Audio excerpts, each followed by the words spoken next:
चलिए दोस्तों, आप सभी का सीके मैथमेटिक्स क्लासेज में हार्दिक अभिनंदन है। आज हम लोग देखेंगे समांतर श्रेणी जो क्लास 10 में कम से कम 5 अंक का पूछता है। ठीक है, आज इसका सबसे पहले हम लोग सूत्र देखेंगे और ये समांतर श्रेणी होता है क्या है, चलिए देखते हैं।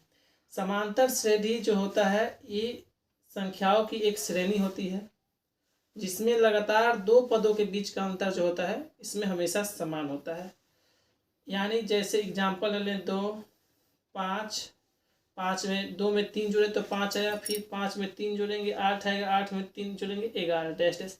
ये हमारा जो है एपी में है। ठीक है दोस्तों, अगर ऐसे भी हो सकता है, ये 10 हो गया, -2 किए तो 8, फिर 2 कम करेंगे 6 4 डैश, ये दोनों एपी में है। ठीक है, एपी क्या कहता है, जब दो लगातार पदों के बीच का अंतर समान हो, इसमें भी अंतर 3 का है, इसमें भी अंतर 3 का है, इसमें भी अंतर 3 का है, तो ये हमारा एपी होगा। क्या होगा?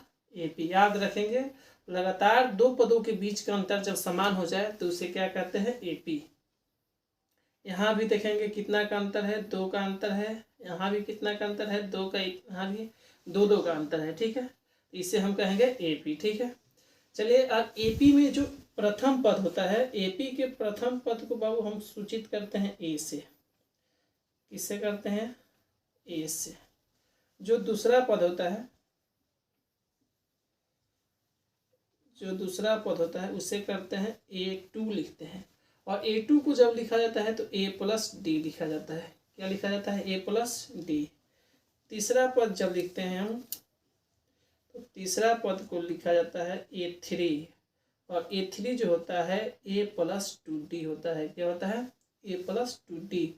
इसी तरह अगर चौथा पद निकालना होगा, हमें क्या निकालना होगा? चौथा पद A4 इक्वल होता है A+3D। ऐसे ही हम आगे करते जाएंगे। ये एक प्रथम, दूसरा, तीसरा, चौथा, यदि तीसरा पद निकाल रहे हैं तो सार्व, ये डी जो होता है हमारा सार्व अंतर होता है। डी क्या होता है? हमारा सार्व अंतर। इसे हम सार्व अंतर या पदांतर भी कहते हैं। क्या कहते हैं दोस्तों? सार्व अंतर या पदांतर। ठीक है, एपी के लगातार दो पदों के बीच के अंतर को ही क्या कहते हैं? सार्व अंतर। और इस सार्व अंतर या पदांतर को हम डी से करते हैं। यानी डी बराबर जो होता है हमारा, अगर दो पद हो तो A2 - A1 या A3 - A2 या A4 - A3, यानी हमेशा लगातार दो पद। और जब एपी में होगा तो इसका सार्व अंतर हमेशा समान आता है। याद रखेंगे, सार्व अंतर क्या होता है? हमेशा समान होता है। ठीक है दोस्तों, याद रखेंगे जो सार्व अंतर होता है ये धनात्मक भी हो सकता है, यानी प्लस में भी आ सकता है और माइनस में भी आ सकता है। जैसे हम आप लोग को बताएं, जैसे A2 - A1 करेंगे तो 5 में से 2 गया 3, 8 में से 5 गया 3, यानी इसका जो सार्वंतर है, इसका सार्वंतर कितना है? 3 होगा। कितना होगा दोस्तों? 3 होगा।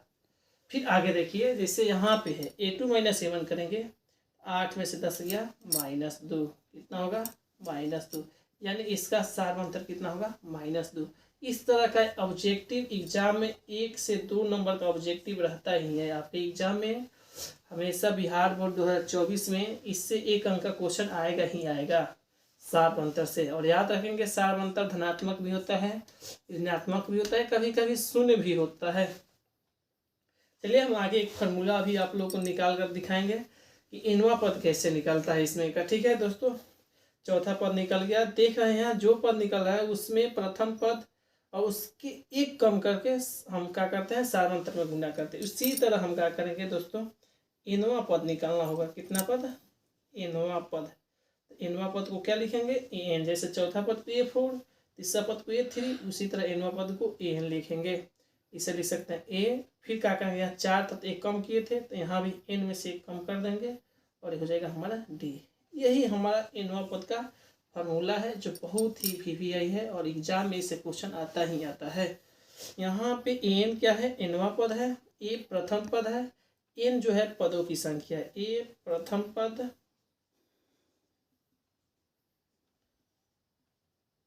एन जो है पदों की संख्या है,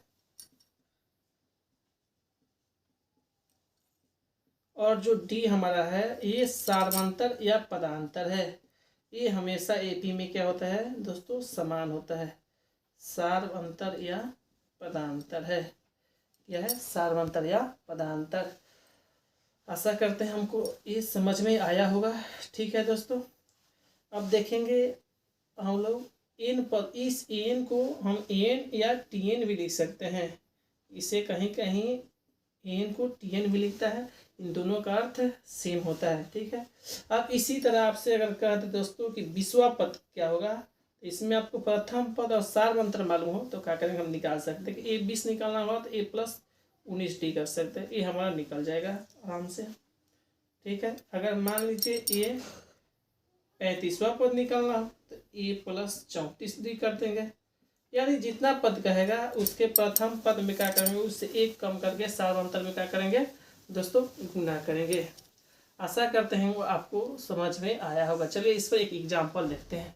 जैसे मान लीजिए आपका एक क्वेश्चन है, हमारा क्वेश्चन ले रहे हैं हम, एपी से ही लेंगे, जो बिहार बोर्ड में पूछा हुआ क्वेश्चन है।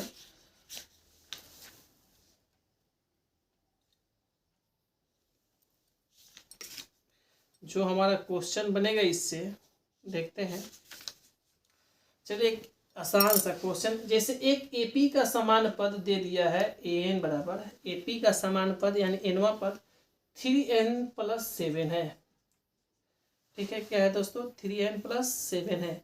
अगर कहा तो इसका सार्वंतर ज्ञात करें, यदि एन बराबर 3n+7 है तो सार्वंतर क्या होगा, सार्वंतर क्या होगा। देखिए इससे बनाने के लिए कितना आसान क्वेश्चन है। सार्वंतर हम जानते हैं डी क्या होता है, A2 - A1। अब हम क्या करेंगे, यहाँ पे n है तो यहाँ भी n है, तो हम यहाँ पे 2 रखेंगे। देखिए हमारा 3 दूना 6, 6+7 होता है 13, कितना होगा दोस्तों 13। A2 कितना आ जाएगा हमारा 13। फिर A1 निकालना होगा तो हम क्या करेंगे, n के जगह हम 1 रखेंगे, तो यहाँ भी 1 रखेंगे। 3 एकम 3 और 3 और 7 कितना होता है 10, और 13 में से 10 गया हमारा 3। देखिए सार्वंतर कितना जल्दी निकल गया, इससे भी जल्दी निकल सकता है, आप लोग प्रयास करेंगे तो। ठीक है, एपी से और क्वेश्चन देख रहे हैं। ठीक है, याद रखेंगे दोस्तों, अगर एपी में लगातार 2 पद देते, लगातार 3 पद देते तो हम क्या मानेंगे। ठीक है, यदि एपी के लगातार 3 पद लेना हो, ये एपी के लगातार 3 पद लेना हो तो प्रथम पद हम लेंगे A-D, दूसरा लेंगे A, और तीसरा क्या लेंगे A+D। इसी आसानी होगी, D से D कट जाएगा, जो योग दिया रहता है आसानी से निकल जाता है प्रथम पद। ठीक है, लेकिन यहाँ मान लीजिए अगर 4 पद दिया हो, कितना पद दिया हो, 4 संख्या लगातार दिया हो या 4 पद हो, तो 4 संख्या हो, तब देखिए क्या करेंगे, प्रथम पद क्या मानेंगे। जो हम प्रथम पद मानेंगे दोस्तों, ये मानेंगे A-3D, उसके बाद मानेंगे A-D, उसके बाद मानेंगे A+D, उसके बाद मानेंगे A+3D। ठीक है, देखिए A-3D माने, A-D माने, A+D माने, A+3D माने। ठीक है, ऐसे मान सकते हैं। यदि 5 संख्या दिया हो तब भी हम मान सकते हैं, 5 संख्या दिया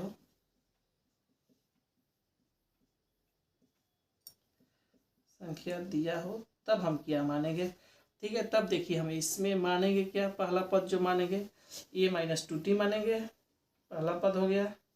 दूसरा पद जो मानेंगे हम A-D मानेंगे, और तीसरा पद जो मानेंगे हम A मानेंगे, क्या मानेंगे A, और चौथा पद जो मानेंगे हम A+D मानेंगे, और पांचवा पद A+2D मानेंगे। ये याद रखिएगा, ऐसा क्वेश्चन एग्जाम में आपके आता है। और जब ऐसा क्वेश्चन आएगा तो या तो 2 अंक में आएगा या 5 अंक में आएगा। चलिए दोस्तों, और आप लोग स्क्रीनशॉट ले लेंगे और इसे अपनी कॉपी में अच्छे तरह से लिख कर और इसे याद करेंगे। ठीक है, अगर इस फार्मूला से संबंधित कोई दिक्कत हो तो आप कमेंट में ज़रूर बताएंगे। आगे हम देखते हैं एपी के एन। चलिए अब हम लोग देखेंगे एन पदों का योग का फार्मूला। एन पदों का योग से क्वेश्चन आपके एग्जाम में बहुत सारा आता है, और एन पदों के योग का 3 फार्मूला होता है, जिसे हम अभी देखेंगे। ठीक है, यदि प्रथम पद और सार्वंतर और पदों की संख्या दिया हो तब इन पदों का योग का SN बराबर, जो पहला हमारा फार्मूला होता है वो होता है SN बराबर n/2 into 2a plus n-1 into D होता है। क्या होता है दोस्तों, Sn बराबर n/2 into 2a plus n-1 into D होता है। जो दूसरा फार्मूला होता है, यदि प्रथम पद और अंतिमवा पद मालूम हो तो Sn बराबर होता है n/2 into a plus n होता है। क्या होता है, a प्लस n। इसका ही एक फार्मूला होता है, अंतिमवा पद को n/2 इंटू इसे a प्लस l भी लिख सकते हैं। l भी क्या होता है, अंतिम पद होता है।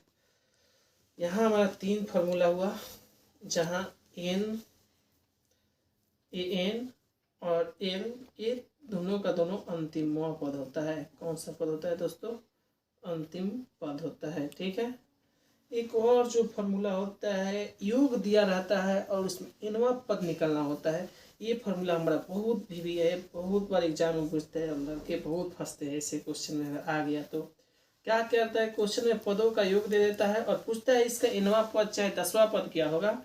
तो n बराबर क्या होता है दोस्तों, ये सेम जो पद दिया है उस पदों का योग माइनस उससे एक कम पदों वालों का योग करेंगे। ठीक है, लेकिन यहाँ तो मान लीजिए n पूछा, अगर हमें n+1 दे दे, क्या दे दे दोस्तों, n+1वां पद। ठीक है, तो हम क्या करेंगे, n+1, और जैसे यहाँ पे n के जगह n+1 रखेंगे तो +1 से -1 कट जाएगा, यानी हमारा आ जाएगा Sn। क्या आ जाएगा दोस्तों, ये फार्मूला बहुत VVI है और आपके एग्जाम में बहुत आता है दोस्तों। ठीक है, चलिए अब हम देखते हैं इस पर एक क्वेश्चन। ठीक है, मान लीजिए कि यदि n बराबर 10 हो, a बराबर 5 हो और d बराबर हमारा 2 हो, तो कह दे कि S20 क्या होगा दोस्तों, क्या होगा, S20 हमारा क्या होगा। ठीक है, यानी नहीं तो S10।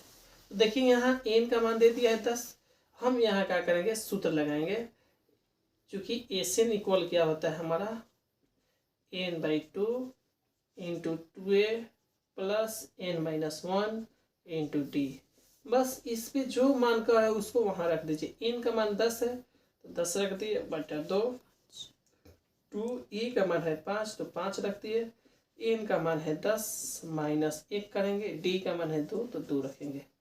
चलिए देखिए 2 से 10 कितना बार में जाएगा, 5 बार में, 5 और ये हुआ 2 × 10, 10 में से 1 गया 9, 9 दूना 18 होता है, 18 और 10 हमारा होता है 28।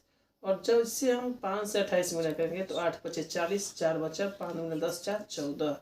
यानी हमारा 10 पदों का योग जो आएगा कितना आएगा दोस्तों, 140 आएगा। कितना आएगा, 140। आशा करते हैं इस टाइप का क्वेश्चन आपको समझ में आया होगा। चलिए दोस्तों, थैंक्स। अगला एपिसोड लाएंगे, इससे इस पर आधारित क्वेश्चन लाएंगे। ठीक दोस्तों, अच्छा लगे वीडियो तो सब्सक्राइब जरूर कीजिए चैनल को और शेयर करें।